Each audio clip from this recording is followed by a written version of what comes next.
Okay. And we're into our class experience. Okay, so getting yourself settled, centered and centered into a reclining bound angle. So you have your belt in a loop. You're going to put your blocks under the legs, and then as you join your belt on the tops of the feet, feel the felt sense of connection even into your back layers.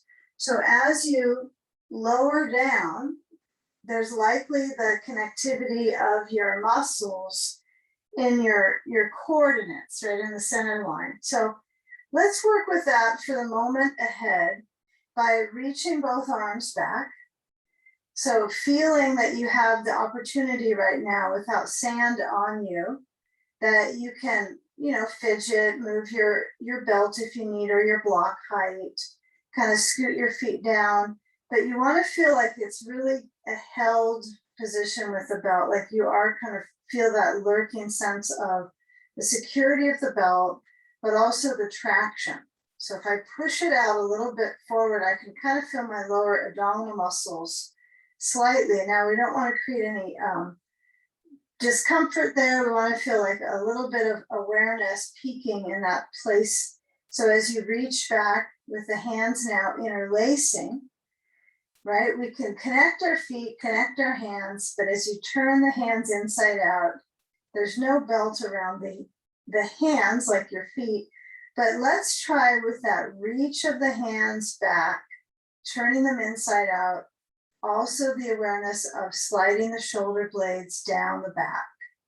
So with that slide with the hands together right now, reaching back, you decide the interlock of the hands. Then feel that sense of bending and reaching through the rib cage with the breath.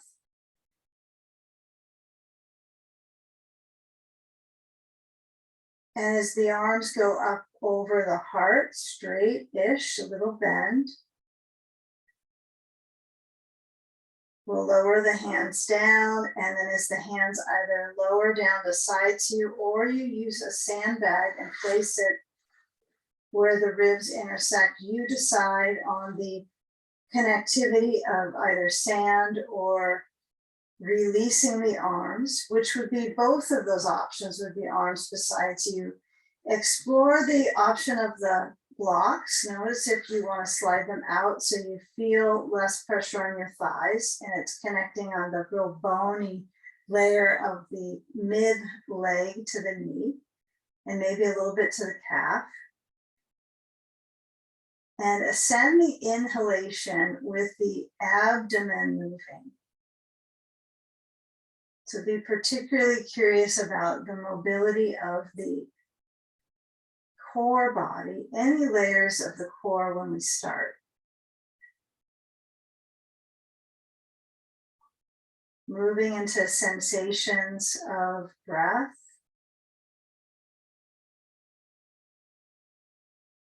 The breath lining right into the surface of the skin. So it's full, deep breath. Exhale out, empty the lungs.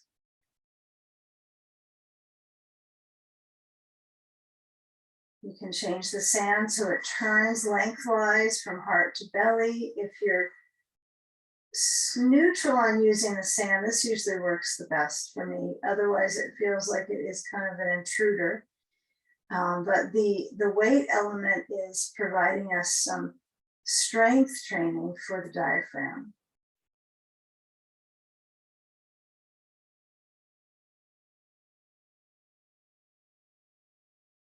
Now with the hands in a relaxed phase of concentration, so even though they are relaxed, there may be an awareness of preparing to move them at any moment, just being hands in an awake body.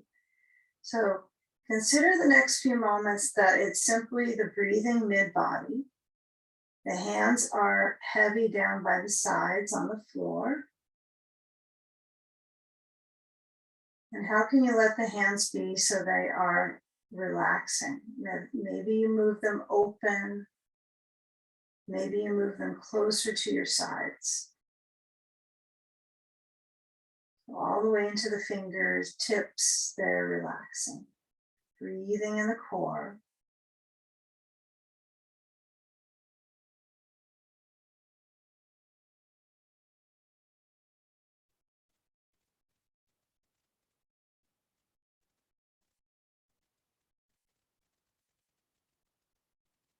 Now, with all the points of connection from the feet out to the knees, then back to the pelvis, then up through the vine of the spine and the core, shoulders, opening the chest as they move back.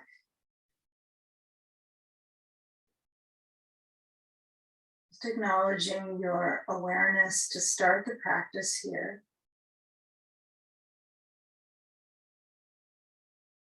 And if there's an inhale where you pull the belly in, just by sometimes habit of how we talk and use our belly muscles, these are habits we have.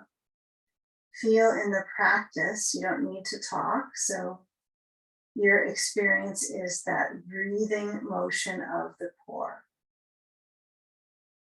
And removing any sand, unbuckling any belt, at least the one around your feet. You don't wear many belts around your feet. So this is just a yoga practice moment. But with this movement of the knees to point up, as I slide the feet just in the right amount of separation, feel that arch through the back. And I want you to keep this feeling of the seat firm onto the ground. Not to sit upright, but to feel when your feet walk a little closer towards the seat. Let's keep the arms down by the sides. And then as you lift up that right foot, can you turn the thigh out? So you're rotating the knee outwards. And then if that's a difficult task to get that foot to leap up to the left knee, then you'll likely need to scoot your left foot down. And then you can probably cross it over. But it's interesting to find the kind of parameters of movement that are in instruction guides and try to follow those and notice if there's some stiffness in the legs and there's some barriers to getting there. So you might have to help your leg up or do some fidgeting to get it to cross and put the ankle to that left knee and then use a block or a ball at the very upper outer left leg and lean your body weight into that object. If you have a block and that feels a little bit too much direct pressure on your skin, you could always use your sandbag there. You just have to kind of lug it over and place it next to your leg. It at least gives you the ability to kind of maintain that level pelvis so you don't roll over and tip pelvis. We don't want to do that.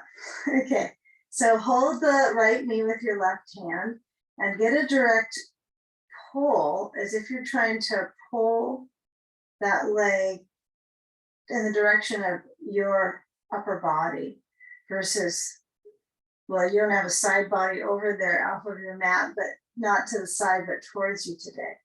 So when you motion the hand to pull like a lever, it is a lever anyhow. You may think it's much more, but it is your lever. And as your right arm can be passive, I'm going to encourage you to relax your hand when possible. It can be so busy. And the one hand is operating at full capacity to grasp onto that right leg. So with the moment ahead here, cycle the attention into where the felt sensation is the fullest in maybe your right leg. And if your left foot is kind of leaning on its side or the bottom of the foot is cement to the ground, notice if you give it some slack and you're a little bit on the side of the foot. Does that make it easier? I actually ended up having a ball and a little bit of a block over here, and it's quite helpful. So instead of trying to overdo the sensation load, feel what the right amount of positional balances. And then I want you to switch sides at your leisure. So if you want to go into the center and kind of wobble back and forth with your leg shifting, kind of windshield wipering, that might be useful for the loosening of these joint capsules, right? And as we move to uncross the right foot, and then we lift the left foot, maybe this leg has an easier time just getting itself to lift and cross. I have one leg that can cross just easier than the other leg, and it is possibly, from other issues in that leg that have some hang-ups. Okay, so try to keep equal opportunity on each side and give it a try to balance it and how you're working through. So as I put the ball or block at the outer right leg and I switch the crossing of the left leg now on top, you're going to lean into that ball and then reach for the left leg with the right hand and then steer. Now, of course, your memory is an important part of this practice, your muscle memory. And it's the one time that you're in a more of a still experience. And just noting, am I pulling the same amount or is it similar? What's different on the second side? So give it, again, that equal opportunity. As far as you know, you're pulling the leg towards you. And the seat is resting back. Feel the natural arch. Feel the weight into your seat. And with the breath, filtering in through the nose and out through the mouth.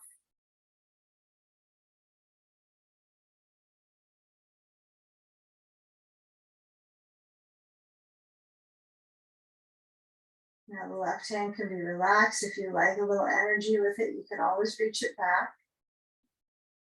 And these are kind of foundational shapes. And the pose cycle is going to be a bit of a circulation reset today. So a lot of core coming along here that we're moving through. So when you start to release that full pulling arm position, I want you to let go. And then as the leg kind of rebounds back into center, we're going to work on that uncross. And then as we move the blanket that's under our head back, and then get a block and place it on its lowest height under the pelvis. And other things might roll under, but you want to keep it so it's a firm object. The perfection of the connection of the props is probably not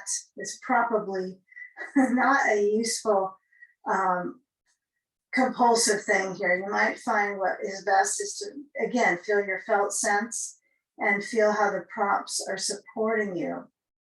Whether they're connected perfectly, see if you can let that reasoning go away. And then notice if the feet have a wide stance, okay? And if the knees point a little bit out. Now, instead of getting too responsible about it by staring at them, get a feel of your feet when you think they're parallel, when you sense they're turning out a little bit. And I want you to try to keep the feet, you can always kick them up and see if they're parallel as possible. And then let the knees have a little bit of movement out. Okay, so they're not forced to go inwards. And then straighten out the legs. And if there's a little hyperextension, then set the feet farther apart. But we'll take a moment here with that sand across the thigh lids, or maybe a little higher if it feels like they're not being focused on elongating in that rim of the thigh lid. So you want to feel that rim, the thigh rim, feeling it has some direction down. It will create a little bit of an arch through the back. So we're not using two bolsters on this, but that would be ideal kind of proppage. But you might find this is a good enough supply for you to recognize the movement of the ribs. So I want you just to simply let your arms move open out to the side And then let your elbows soften down. It's difficult to find cactus pose with this because of arm lengths, but if you do have the opportunity and your arms are long, you might be able to move your hands a little bit back from your bent elbows. I'm not with that arm capacity. So it's not a one size fits all posture. So feel that sense of the spine in the natural arch. And where there's a little bit of a tug in the lower back, maybe a little bit of pulling.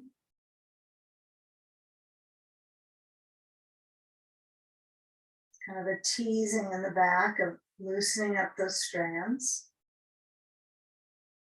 Breathing. Okay, now we'll slide the hands in and we're going to take our bone structure into walking the feet, sliding them in. And then as you move the sand over to left side, we're going to roll left as well. So lift up the hips, slide the block away, and then roll to the left side. And as you come up, we're going to set our bolster. We don't need the blankets to be that shifted, but you'll likely want to adjust so that you can feel your way into this side sage. And again, maybe the blanket perfection is too much to ask for. You might find, okay, I'm going to kind of wing it and see what I need to prop myself up. So I kind of reach my arm over and I noticed I can use a block. I can use a ball inside my right leg, and I can access my sand and then feel that support of the sand. If your knee is a little bit wishy-washy on this position, you likely will want the sand not below the hip, because that's going to pull the knee in. It's going to turn the knee in. So get a feel for where you might turn that sand bag so it shares connection in your ribs. I think that for me is probably what I'm working towards, is using the side pose for my intercostals and that circulation in the midsection. So reaching with that right limb, either over or open or down besides you. Any direction is fine. You be the decider. And then as you access, maybe for some of us, the block, it's okay if you put the block up high. It's often taught with a chair under your hand. So that height is an opportunity for you to kind of work that lymph in the armpit to basically work on that flush without the sound of flushing. And that's the one area you're probably not going to hear that. Only in the belly area has that sound current. But once you're in a resting brain position here on the side of the brain, or a little bit on the back, resting the eyes and the bones in the face, and feel where you settle and what's touching props. Is it touching the prop the right amount, or is it needing an adjustment so you can feel the side, even the lower side, supported? Good. Feel the ribs move with each breath.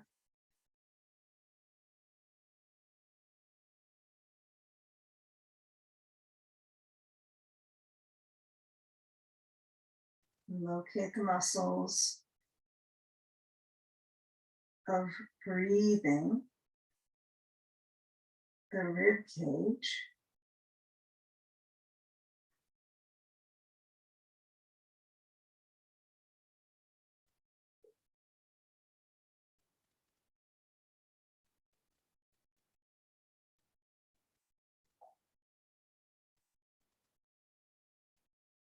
Now, the pattern of movements today will be quite unique to what we've done. I can't recall us doing this pattern.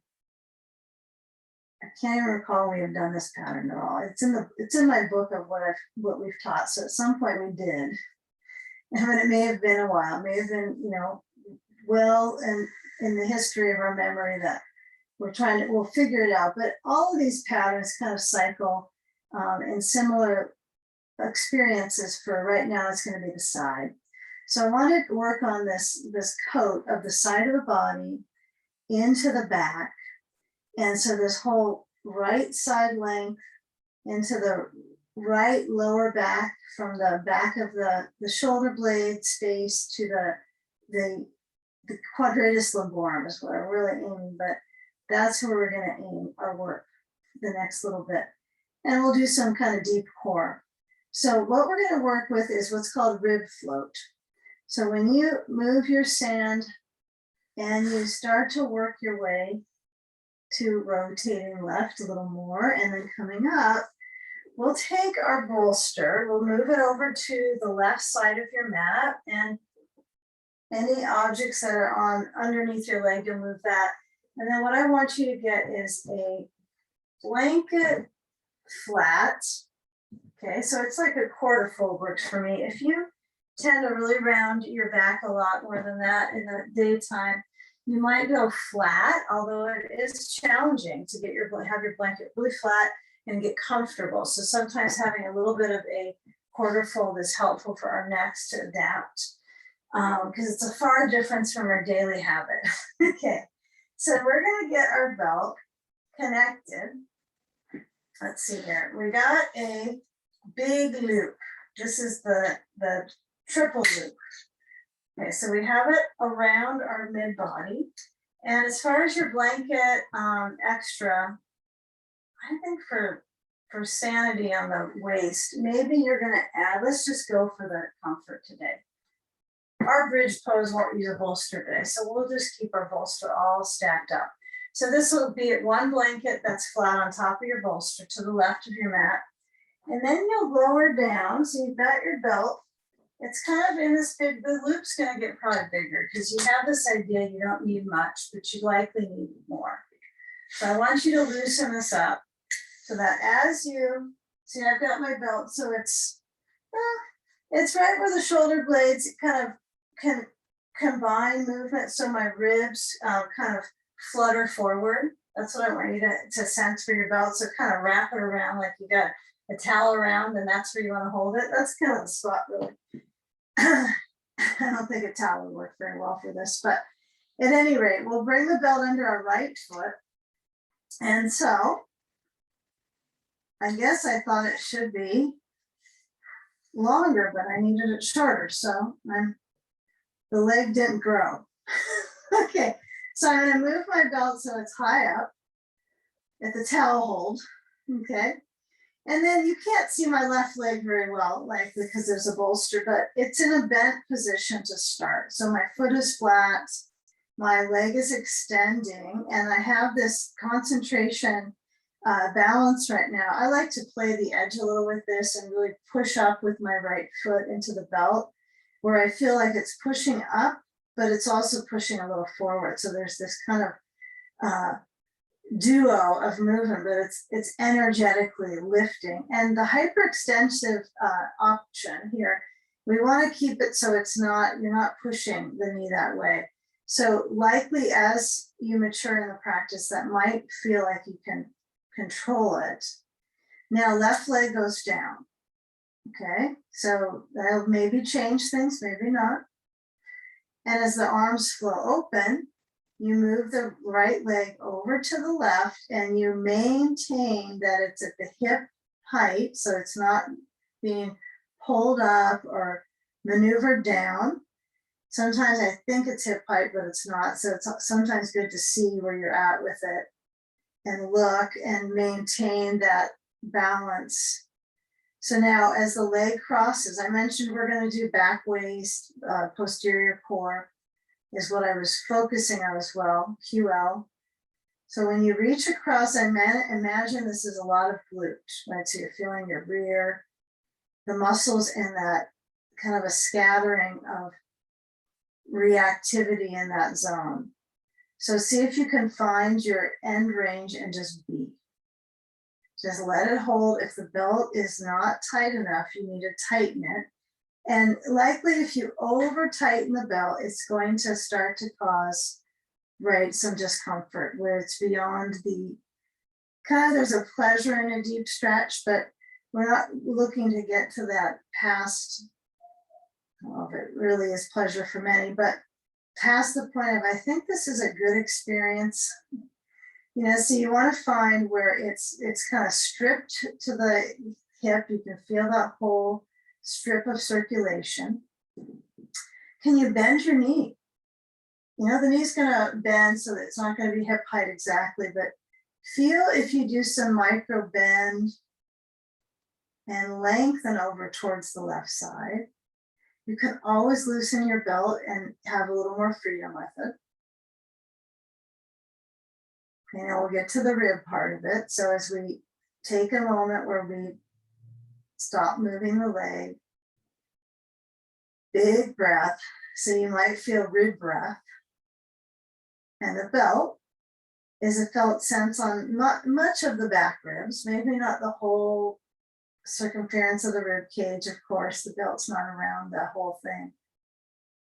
But this would be a good one to do when you use two belts, right? Where the rib flip really is, you got a belt around your ribs, buckled completely. And then you have this as well. So there's two accessories. And that's for your breathing muscles. But we're not going to double belt this one. Okay, so now bend through that right knee completely. And then feel when you bring the knee in. Now you can leave your belt kind of around you. You don't have to take it off completely. It might be in your way, but you can leave it on, just touching to you. But feel when your knee is drawing here. I want you to move the bolster maybe a little higher up so it's across from your left hip. And then cross that right leg over to the bolster. And now fuss as much as you need to feel the twist through the back. And then the couple items that you might add. If you're going to use a ball, add it first to the sacrum area. So you might kind of scoot it in. It might feel like it fits kind of where the rear is. And then it just holds and it's a little bit below the sacrum. And then the sand is a nice feature for your crossover. Bending the left leg as much as kind of an equal awareness of bending to both legs. And then turn your head to the right. Feel your head rotate and notice when it stops rotating. So there's an end range. Okay. The left arm might need to be low so that end range is peaceful. So any extra kind of movement with the left arm or any arm for that matter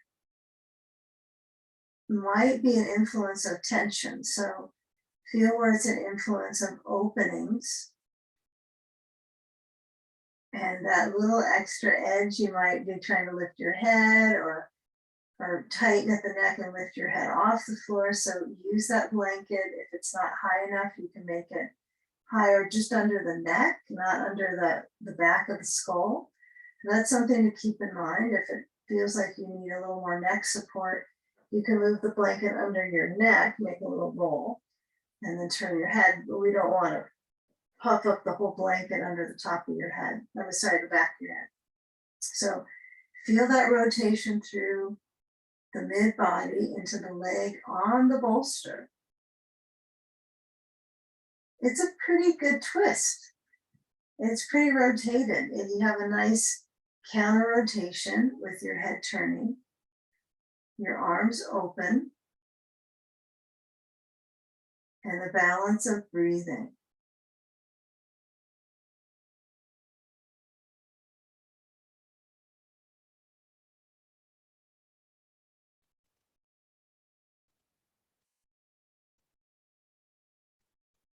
Now, one place of awareness here is the side waist. And I know this concentration in the side waist, or I'm experiencing it. How you sequence your poses is really important, right? For getting some change and some release and some understanding of your body. So when you're feeling this rotation in the leg section, How much do you feel in the belly section for the stomach? And then we're going to relate in the stomach a bit. So you don't have to rub your belly. It's not going to give you magic points, but you know, this whole frontal core band is sometimes, well, it's got organs in there. So it's different than your back relationships, right? Because that has the muscle band into the back muscles. So it's almost kind of mystery coordination in this zone. So be as, you know, curious and kind and expectation free. But what we'll do is move any of the objects off of the leg. And we'll place a blocker ball in the center of the knee. So if you got that belt still around you, mine somehow got stuck around. It's kind of a funny spot. I'm going to bring the belt so it's around my core. So if I lift it up, I will have a simple belt, not stuck on one leg or the other. Right? So placing the ball or blocker between the knees, either one is fine. Moving my bolster so you can see a little better with it out of the way. And then when I move myself up, I suppose this belt maybe could help get me to lift. But as I move my arms back overhead, we'll feel a reach through the limbs. And then the reach of the legs squeezing the object between. Okay, so squeeze the legs inwards. And then as you start to move yourself up, I want you to feel if you can bring your knees to your chest, because that's kind. Hold the back of the legs. Okay, if the belt's really bugging you, you can move it off, but we will be using it soon. And then you're going to roll up and just work with that kind of rolling action to get your back muscles. So see if you can move back. I mean, if your floor is really too firm for this positioning, you might need a blanket all the way aligned under you. But you want to feel that the feet kick, and then when you come up, you work on getting the spine to go tall. Inhale, exhale. Okay, let's go one more time. So roll back, kind of be carefree about it. Inhale, kicking the feet back, exhale, come up. And then spine sense of reaching towards the sky. Move the hands off the legs so you squeeze the item between the legs, ball or block, and lean back. Okay? And then feel, where does that friction go forward and back present itself? Is it in your back muscles or in the front muscles of the mid-back, the band of the middle body? Mid bands. Okay. Now the feet don't have a lot of choices because you have something between the knees, so they can't get very wonky. But when you lower back down, okay, yeah, and sometimes you'll start to get enough coordination that you don't really kind of flutter when you get on your back, but you do kind of have a nearly smooth lowering. And then I want you to scoot your feet really close to your seat so you have your heels lifting. And then get this belt, lift up your rear and scoop the belt around the legs, lower your heels. You might need to bring your feet off the floor to get this one coordinated. You're going to tighten the belt around the legs so it holds the legs wider than hips distance apart. But we do want to have it pretty well sealed on the legs. So you don't, if it's twisted, the belt, just you make sure it's around your legs, not around your back anymore. Okay.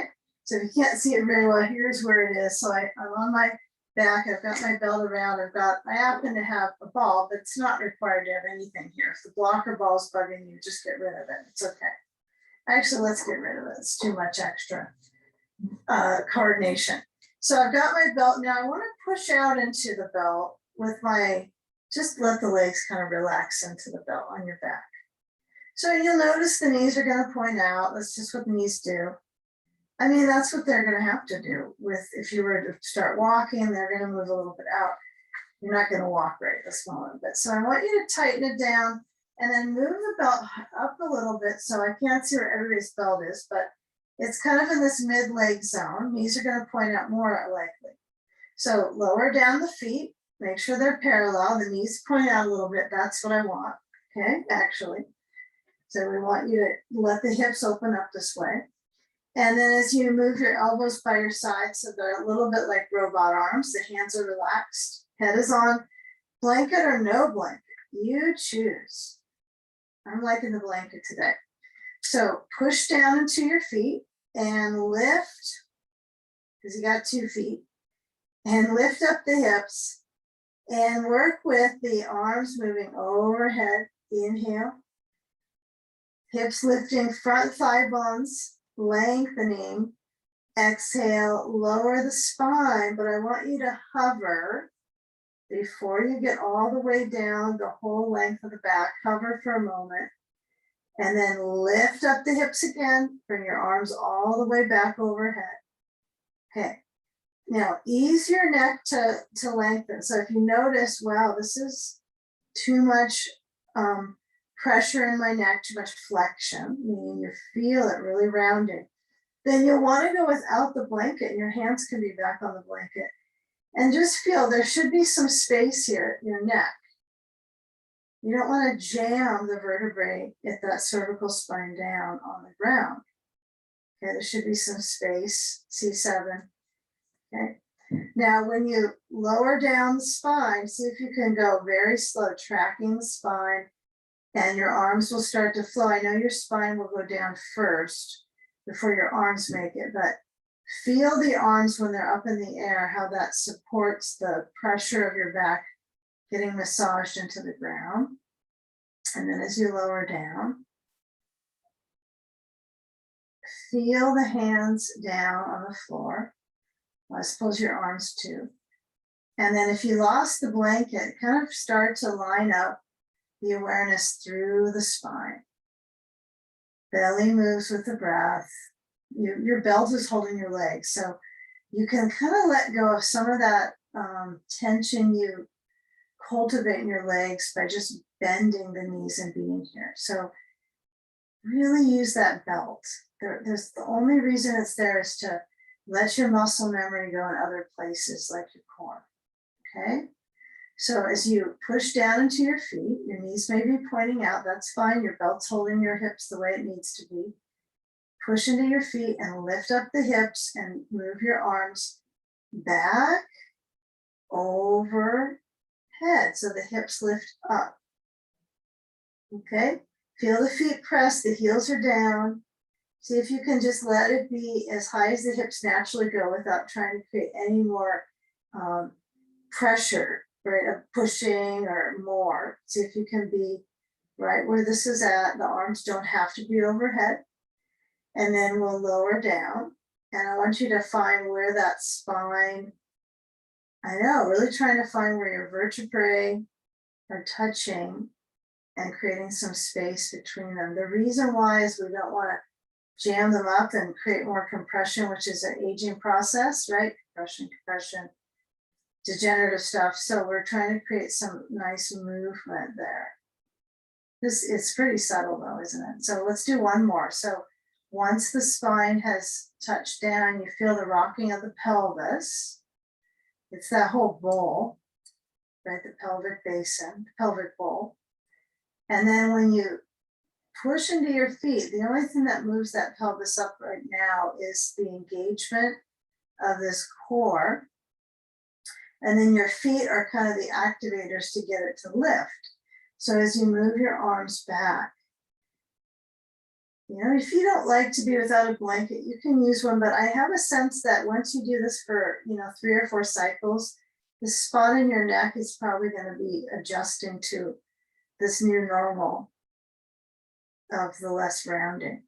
So as you lower down and do what feels comfortable, now that you span this, you can take a few of these drawbridges with a little more speed, just so you get the motionary patterns programmed without that kind of slow, just get a movement in the back, and then let your thigh muscles really relax into that belt. Okay, and now we're going to move the knees in towards the chest. Now I know most of you probably still have your bolster on the left side, so you might need to grasp a hold, or you can kind of kick it over to the right side. Likely you still have that blanket if you use that on top of the bolster. Okay, So now we're gonna move the belt, loosen it, just loosen it up a lot. That's kind of all you have to do, huh? Loosen it up, put it up underneath, around your mid body, your ribs. And then it goes up to that left foot. Yeah, so now we're kind of setting up on the second side. We still have sage pose on this side to do on the left side body. So we're gonna go a little backwards through it, but we'll get through the whole thing. You don't want your shirt to be pulling up on your belt, huh? Okay, start with the right leg bent. It's nice to have the belt buckle so that you can pull it downwards. Okay, get that right. Now, blanket might come back. It might reappear in the need for support zone.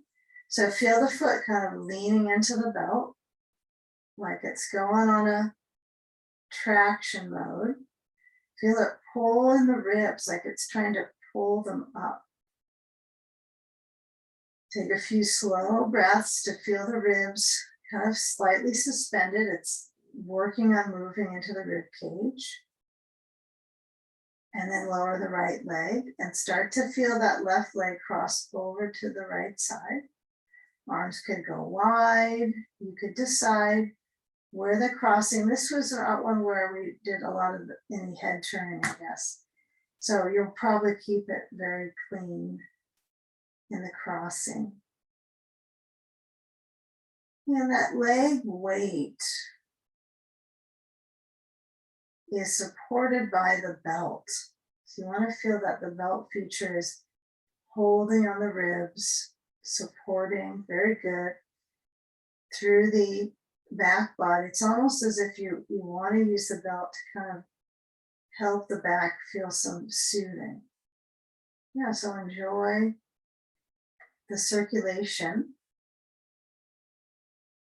I know it might not be complete joy, utter joy to feel the stretch, but noticing the connectors from leg to hip to the back. Left shoulder is down. Okay, now one side, your lower leg may bend more than the other. This is very obviously happens. And if the one side, it's kind of sort of straightish and you feel that that's fine, I think there's some things to learn from these types of basic restorative layers. I imagine the leg you bend more is the tighter hip that you're crossing into. You kind of compensate with, so really noticing the evenness on each side or trying to feature that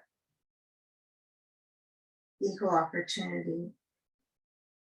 And if it's not the same, then kind of have some compassion for your hip here.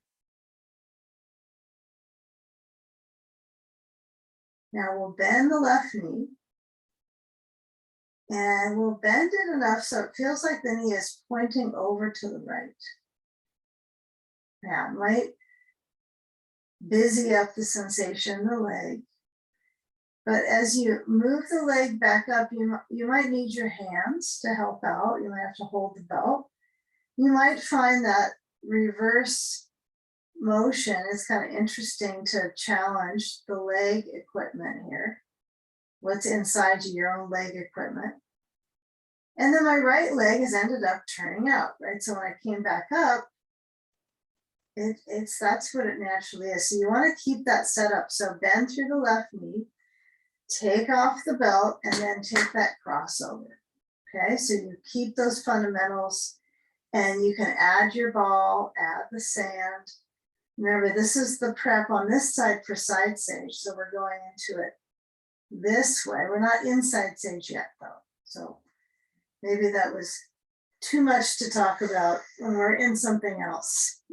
Okay. Always learning how to unlearn. Okay. So with that sand option, if it's close to the knee, it might feel a little bit more supportive for some of us. It's really kind of dependent on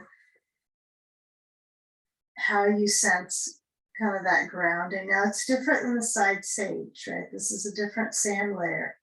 So I think it's interesting to go backwards in the sequence and go, oh, maybe your mind goes, oh no, need to get this way, but it isn't sage pose. So it's helpful to get that leg to feel like it moves across and it moves a little downwards in the flesh category. Since you're not likely to like get that flesh and grasp on and just hug, this is the opportunity for traction and the subtleties. And then once you feel that directional motion, turn your head to the left. And just feel what occurs. See if you can find that willingness to search through the hip.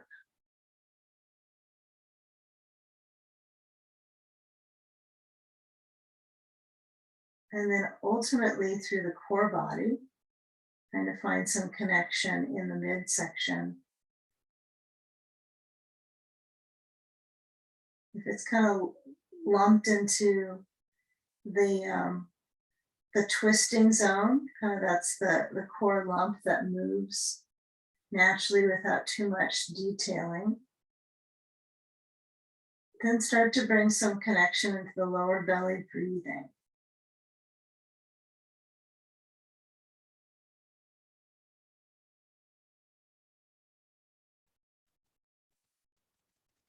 So let this time be a breath, kind of soaking, solo experience.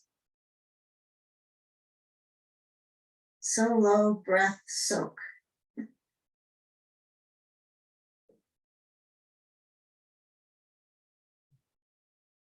Now I'd be curious if your connections from here, we're not leaving it quite yet, into side sage can connect the dots. I know there is a sequencing, between asanas, right? So there's the flow of movement between poses. It's a meditation on its own. So you might search on how do you kind of creep into that next position and still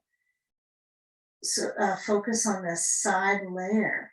So before we go, we've got this left leg crossed over. So the difference in our leg and our hip motions is going to be, this left leg is going to have to help us lean to the right anyway to muster our way up to our hips. But we are going to move this top leg so it kind of swings back. And then since we worked on the hip, we're going to try to slide it to the front of the hip and the quadricep a little bit. Okay, so I think being slow is just the greatest thing that you can do for your practice, so that movement between the poses is an art. So if your head is turned to the left, you're going to let your bone structure feel your head turn back center. See if you can pause, feeling your head centered. Okay, and then if you have a ball, you move that. And then as we motion to our directionally towards the right, okay, you have the belt, that could be a little bit interesting. So you might kind of slide it over to the top of you. So that when you roll, you can scoot the knees in towards each other and then come up. And as you lift, moving the blankets and the bolster to the back of you. So you're going to try to continue this current in this side. I know some of it's going to feel like, oh, it started to grip up again. But here we go. So we're going to this right side bone structure. Big round of applause for trying to continue that without too much of a gap. So we've put maybe a block behind us. Maybe you've got your bolster under your side ribs down the right side. And then you can feature moving your sand to that left side bones. Now, again, this is kind of nice to go backwards on the side, even though maybe it's the direction. I don't know, they could go either way, but this side's a little different than the first side, how we moved into it. So I imagine your mid-body is really feeling a little more vitality or blood flow, circulation, just from the matter of timing in your practice. So when you get here, you are feeling like you're kind of on this rack getting stretched out, your rib cage, your rib barrel. So sense the sand support, reach through that right arm under you. So you still have to thread the right arm between the bolster and blankets. And then of course the left arm is going to length. But I would be curious about your block height overhead. So if you do feel a little bit comfortable with it higher, even if you've got a short arm, it might feel like a nice traction for your shoulder. So it takes away some of the pressure that works around the head of the shoulder and then the rotator cuff. So if I kind of work on more of this inner arm, and you know, it works down to the armpit chest and all that if I make my arm go higher on the block, right? Because if I lower my arm, it's going to start to get kind of shrink wrap around the cuff. So just kind of play with that height. If it doesn't work for you at all, then just pass on it, pretend you didn't hear that, and let your arm go where you're comfortable. Okay? Now I have my head turned more than I ought to because I'm trying to look towards the screen, see if there's anything to see. But if I turn my head to the right and I'm resting my eyes, and my blanket doesn't feel high enough, so I'm going to roll it up a little, because when you're on the side of your head, this is not one where you want to play games with trying to get your head too low, because you have your spine length. And it's just the way it is, right? On the side, you don't have the same controls as when you're on your back. Okay, so muscle control. So if you get here and you decide you want to massage your shoulder, go for it, or your neck, no problem. Or move your arm to a still point. Okay, be in the shape, sanded or not, and breathe. And let the process unfold. Slow, deep breaths.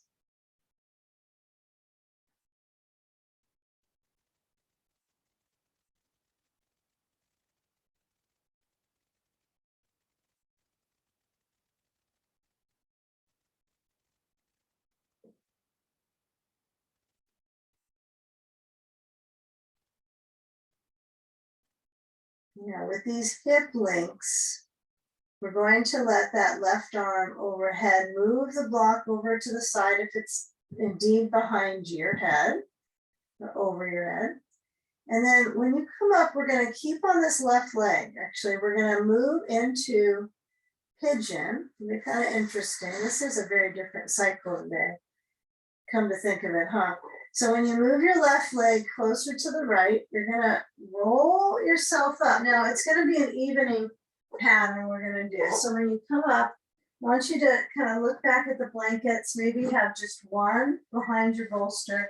And then when you sit on the bolster, if you need to sit up and kind of shrug your shoulders and do whatever, that's fine. But when you sit upright, so to speak, sort of upright, clear behind you but a blanket. And we're going to take a pigeon cycle. So we'll bring the left knee forward, the right leg back, and the left leg is bending, and it positions itself open.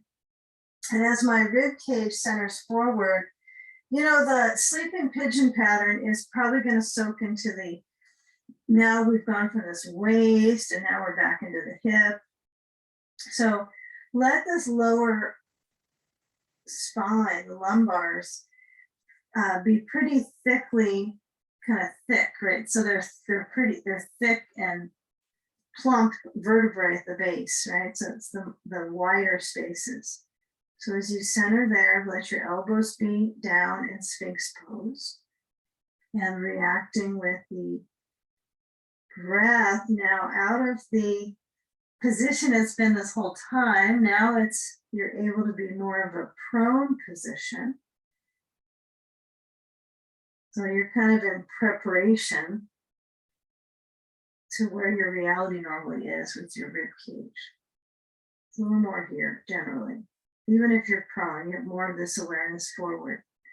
So can you work into this layer of movement, expanding the ribs.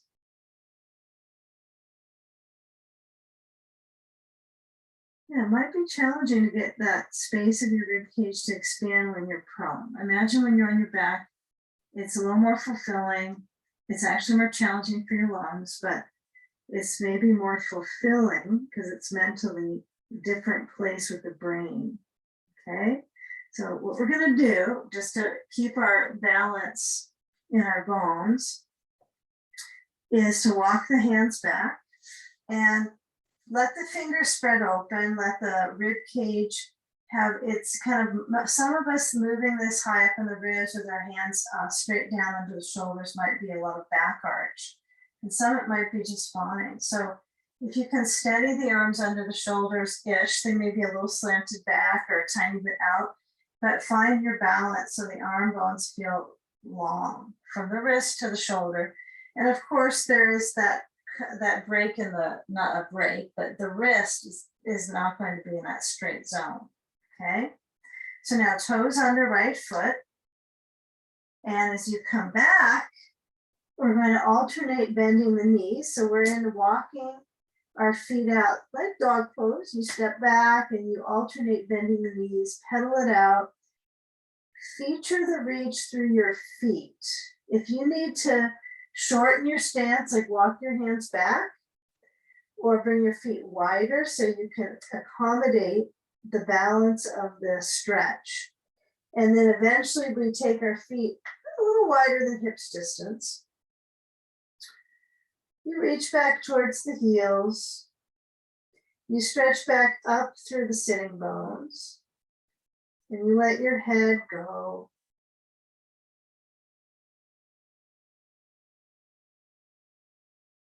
Bend your knees down to the blanket, arch the back into cow. Exhale the back into cat. So chin to the direction of the chest.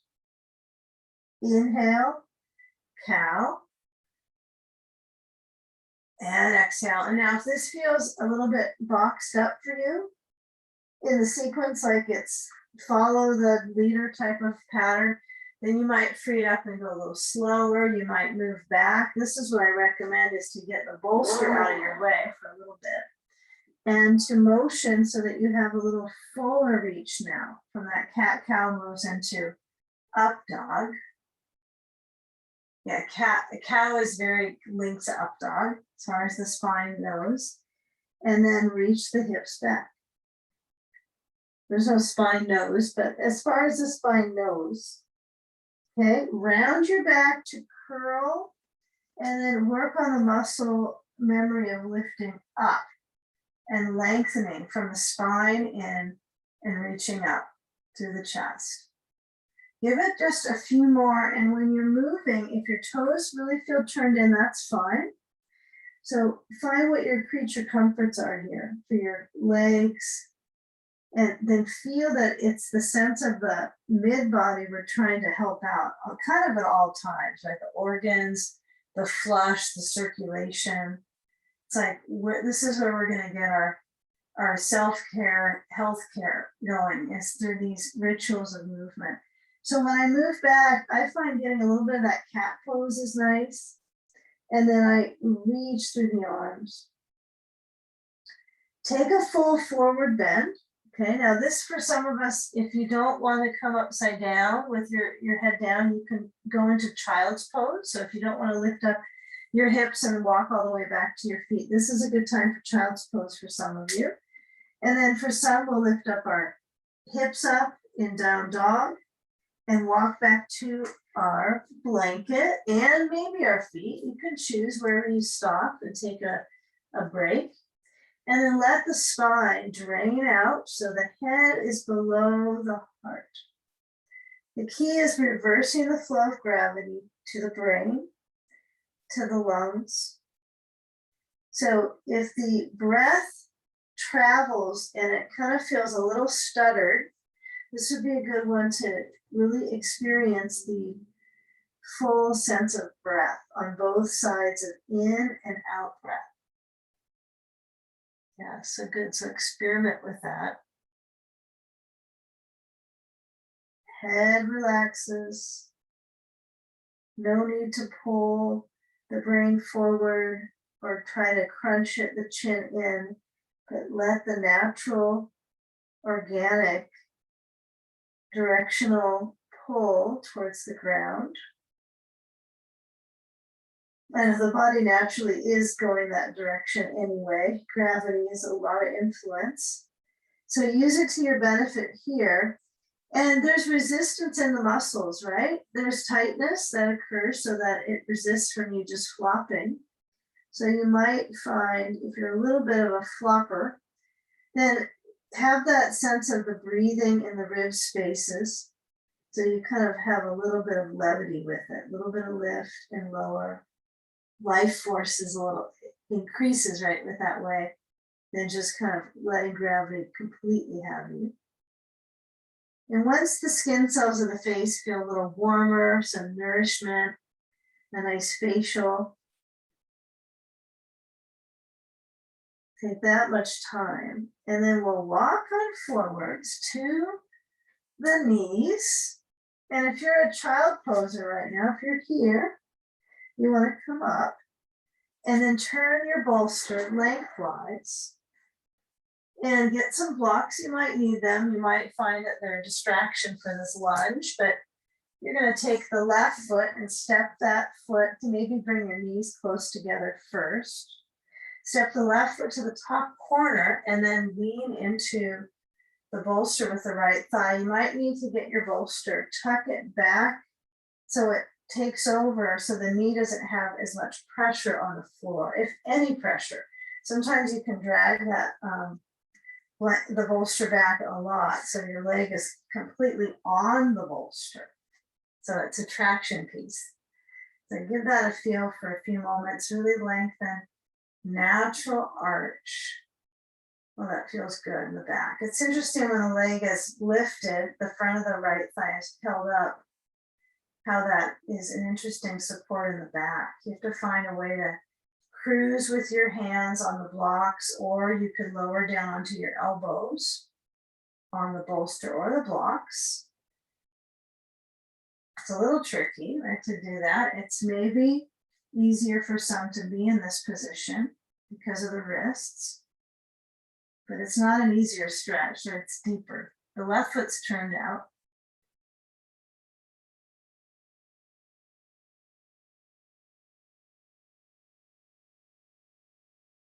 Now, as you come up, you're going to switch the leg, simply step the left foot back, take the right foot to step out to that side and meet the leg with the bolster on this other side, right? I like the idea of not having my knee pushing down. So the skin on the top of the leg really gets this kind of traction and massage through the fascia. It's like you're kind of pulling the fascia down the front of the leg versus pulling it up. Okay, now I think the idea of the hands on the blocks looks pretty good for this stomach sensation of length, but I can feel when I lower my elbows down, it's really good too. Okay, but the right knee is a tiny concern, right? If the knee is really pulling over and pitching over the toes, that's too much of a gecko pose, they call it, right? So you want to get a feel of establishing weight in a little bit in the left heel. This will be a nice connection for the inner thigh. Okay, so remember in the very beginning we did our Baddha Konasana, so we had our cobbler's inner thigh pose. Right, that has some connection here coming up into Kapotanasana, right, which is the pigeon. Those two poses are highly related, right, in the adductor field. So when you are on your elbows now, if anyone is, you're going to come up and then transfer back and turn the bolster across your mat. You're going to pivot the bolster so it's horizontal. And then bring the blocks, if you're using them, to the outsides of the mat a little bit. Maybe mine are on the inside of the mat itself, but they're not. And blocking my foot from moving and crossing to the left side. And then let that right knee open out. Okay, so it's true that we are trying to get this foot up, cross from the knee, but for our purposes, right, we are working on loosening up the hip strands and not trying to overdo it in the knee joint mostly, right? So that is a pose goal for some, but I don't know what you'll get out of that goal for your knee, the labor in the knee. So feeling what the knee does best is bending. Okay, it's a good bending joint. So when I work on that bending position and I'm slanted in the side of the leg to stretch my thigh and my hip, so lowering down is a great thing. So I want you to try to find that Sphinx pose. I don't know where a block should be right now, but don't have them be in your way. So come down to the elbows, unless you want your blocks under your hands, that's fine too. But feel where the shoulders kind of shrug back and that weight positions deeper into that right upper leg. Yeah, so when you did Baddha Konasana with your feet together, keep in pigeon right now. But you know, when we were laying on our back with our feet together, now it's a different pull when you're sitting upright actually with your legs. So I want you to kind of feel that one-sided. So then when we come to this, you'll kind of get all the branches of the cobbler's pose. But when you have the one leg pattern right now, then you let your back muscles go from that natural arch, breathing into the kidneys, low back of the waist.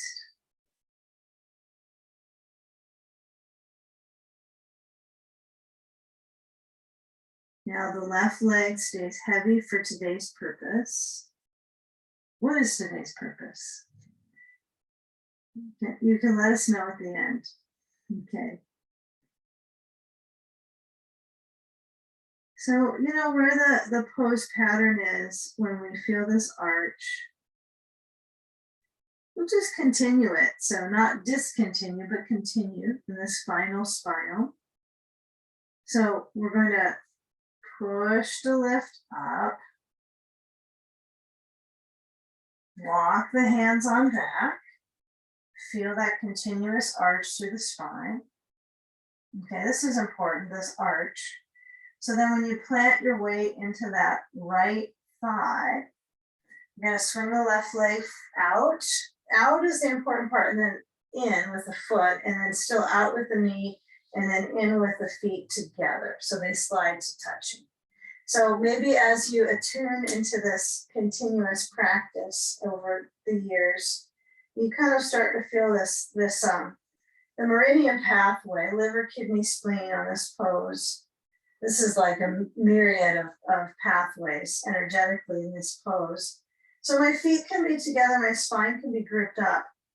But as I'm thinking through this practice right now at the end, I'm going to change how we finish up, because I find that this is kind of cool to work on this kind of strumming through the adductors, the lymph flush.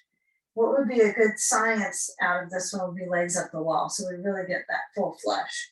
So I want you to try to lean forward into your leg muscles so you feel that circulation. If this is too much in your knees, you need a block set underneath the legs, which is no problem. You just use them.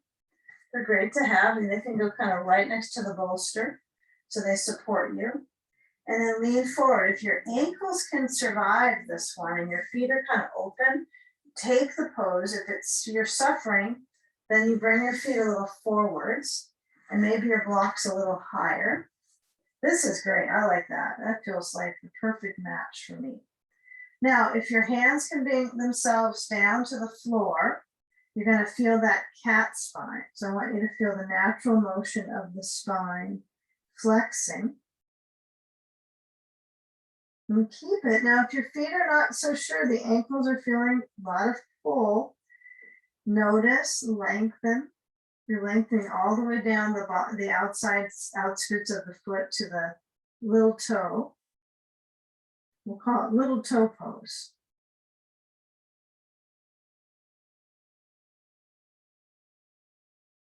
Okay. Now with that back round, kind of feel the spine approaching. This lower quadrant is where we're going to be placing on our bolster for legs up. So right, this quadrant in the lumbar. Yeah, so you got those 5 vertebrae, so it's kind of an interesting layer in the back that you're holding on your bolster. Okay, so feel when you come up and you get a sense of lifting up out of the waist. So I'm sitting upright, I'm bringing my arms up, maybe up to you. You can bring your elbows out as well, you choose. And then bring the hands down, now the knees point up. Okay, so let's take our bolster. We're gonna slide back, push our bolster. I don't know where your spacing is in your room. If you have 0 spot for a wall right now, and you're not happy with that idea, you could be in the middle of the room with your legs up, or maybe on a chair or a couch. You might be able to find a surface to bring your legs up onto besides a wall. And the other instruction will be to get to that space now. So you're near a wall or a couch, and you're going to put your bolster at that edge base. And then when you put your seat to the wall, you're going to swing the legs up. So this area still flushes. I'm kind of in a one-track mind of the science of the pose today. Okay, the science of the circulation of the pose. So when I have my head back on the blanket, which I think is a good idea for this pose, I'm going to add some sand to my feet so you get a full flush. Be set so you could be there for several minutes. So we won't be kind of putting any other poses in the mix. We'll keep it real simplified. This is our inversion setting. So with the spine centered and the brain straight back, well, obviously it's got no other spot that it can relocate to. But your location of movement of breath is very clearly in that belly zone. And there's not really belly bones that you are gripping. So feel the established lift of your hips, just simply from the bolster. And you may not know if you have all those 5 vertebrae up, but you know that you got the sacrum lifted, and you know what's from the sacrum sliding down is traction. It's really in a nice slide. And then you have the lake of the belly organs. Hands could be at the belly. You could have the arms open. If you have a second sandbag, you could also put that onto your core, belly or ribs. And then feeling that lift of the skilled inhalation and the skill of exhalation, letting go. Simply alternate these powers of kind of perception of your breathing valves and the most simple experience right here with the breath.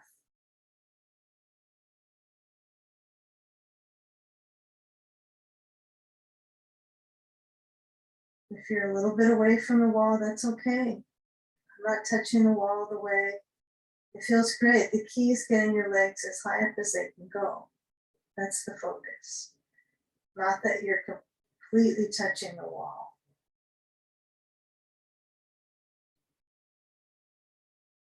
Tailbone drops.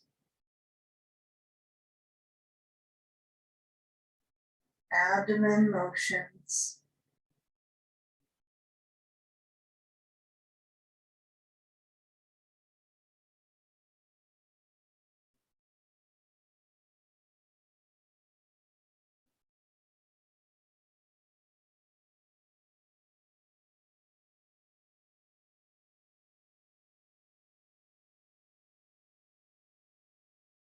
Now feeling where the adjustment is for the arms, chest, neck, Okay, so I want you to feel where the elbows really are open in cactus and the hands are straight back from those elbows.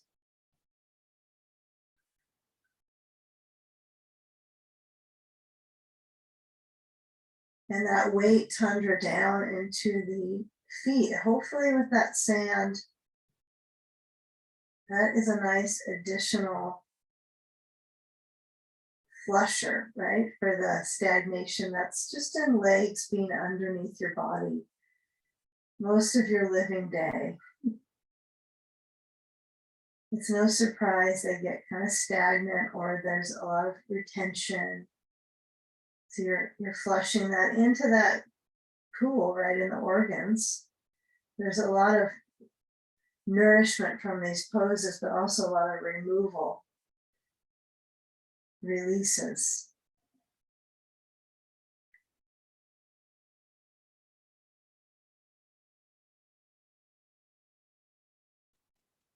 And now fine tune it. We're going to move the sand in a moment, so feel your knees bending. If you want to stay in this pose all the way through the next few moments, even as we close practice, that's fine, right? So if this is working for you and you're recognizing the importance of inverting for, 10 minutes today, and this is when you're going to do that, this might be your time to keep on with it. But when your knees are bending, for those that are going to transition the feet, you're going to move your sand away and then bring your knees out and your feet together and your hands touching the thighs.